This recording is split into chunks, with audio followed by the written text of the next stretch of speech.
Assalamualaikum warahmatullahi wabarakatuh. Alhamdulillah, salatu ala rasulillah, ma ba'du.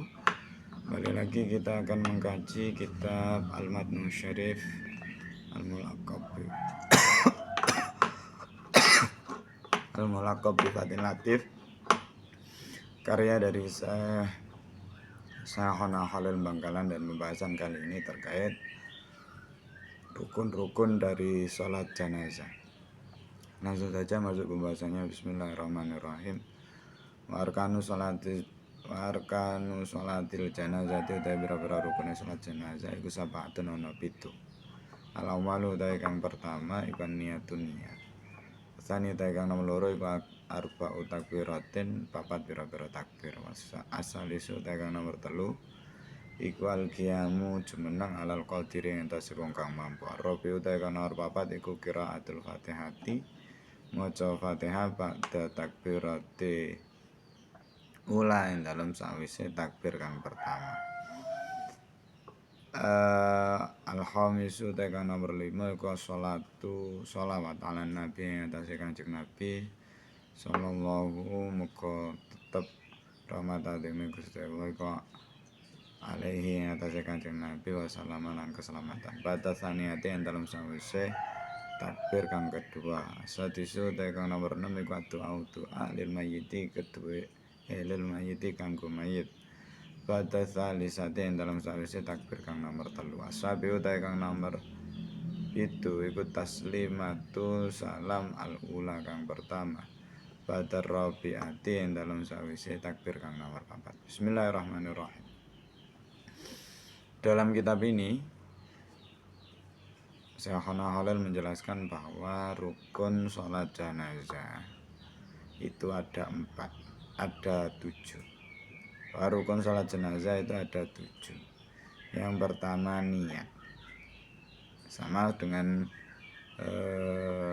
sholat-sholat yang lain, niat ini bertepatan dengan takbir yang pertama atau takbiratul ihram. Maka niat untuk sholat jenazah ini perlu dilakukan bersamaan dengan takbir yang pertama. Hanya saja niat ini tempatnya ada di dalam hati. Jadi hati kita berkerentek, hati kita berniat di dalam hati, mengumpulkan niat. Secara fisik kita mengucapkan takbir Allahu Akbar.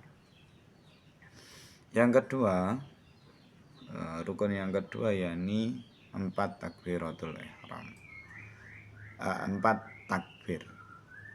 Takbir, jadi dalam sholat jenazah itu tidak mengenal ruku, sujud, tasyahud dan lain sebagainya. Yang dilakukan dalam sholat jenazah itu hanya takbir saja. Nah, takbir ini ada 4 kali. Yang pertama takbiratul ihram, takbir kedua, takbir ketiga, takbir keempat, baru kemudian salam. Berikutnya rukun yang ketiga yakni berdiri bagi orang yang mampu. Bagi orang-orang yang mampu berdiri, walaupun dia tidak mampu jongkok atau tidak mampu sujud misalnya, tapi dia mampu berdiri, maka ketika sholat jenazah diharuskan atau diwajibkan untuk berdiri. Karena sholat jenazah ini benar-benar tidak membutuhkan rukuk, sujud dan tasyahud, hanya berdiri saja. Yang keempat, rukun yang keempat adalah membaca Fatihah setelah takbir yang pertama. Jadi setelah takbir yang pertama yang berbarengan dengan niat tadi, seorang hendaknya membaca Fatihah, langsung membaca suratul Fatihah. Setelah selesai baru kemudian dia melakukan takbir yang kedua. Rukun yang kelima yakni rukun al-khamisu sholatu ala nabi. Rukun yang kelima adalah sholawat kepada Kanjeng Nabi. Ini dilakukan setelah takbir yang pertama. Jadi setelah takbir yang pertama baca al-Fatihah, takbir kedua, setelah takbir yang kedua dia membaca sholawat kepada Kanjeng Nabi. Jadi rukun yang kelima ini dilakukan setelah takbir yang kedua. Jadi maca Al-Fatihah, takbir, sholawat, terus kemudian takbir lagi. As-sadisu kang nomor 6 iku addu'a lil mayyiti. Rukun yang keenam adalah mendoakan kepada mayit. Ini dilakukan setelah takbir yang ketiga. Jadi biasanya doa yang diucapkan, yang banyak diucapkan di dalam kalangan kita adalah Allahumma ghfir lahu warhamhu wa'afi'afanhu untuk mayit laki-laki, untuk perempuan Allahumma ghfir laha warhamha wa'afiha wa'fu anha. Ini dilakukan atau dibaca ketika selepas takbir yang ketiga. Wasabi'u dari rukun kang nomor 7, rukun yang ketujuh atau rukun yang terakhir adalah salam. Jadi setelah takbiratul yang keempat, setelah tadi takbir yang ketiga baca doa, terus takbir terakhir, takbir keempat, seseorang diwajibkan salam. Salam yang pertama yakni salam yang menghadap ke arah kita menengok ke sebelah kanan. Jadi assalamualaikum warahmatullahi wabarakatuh.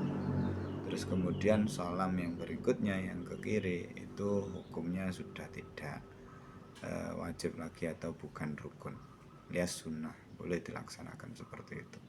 Ini 7 hal yang harus dilaksanakan ketika seseorang sholat jenazah. Bila rukun-rukun ini tidak terpenuhi, maka sholat tersebut dianggap tidak sempurna.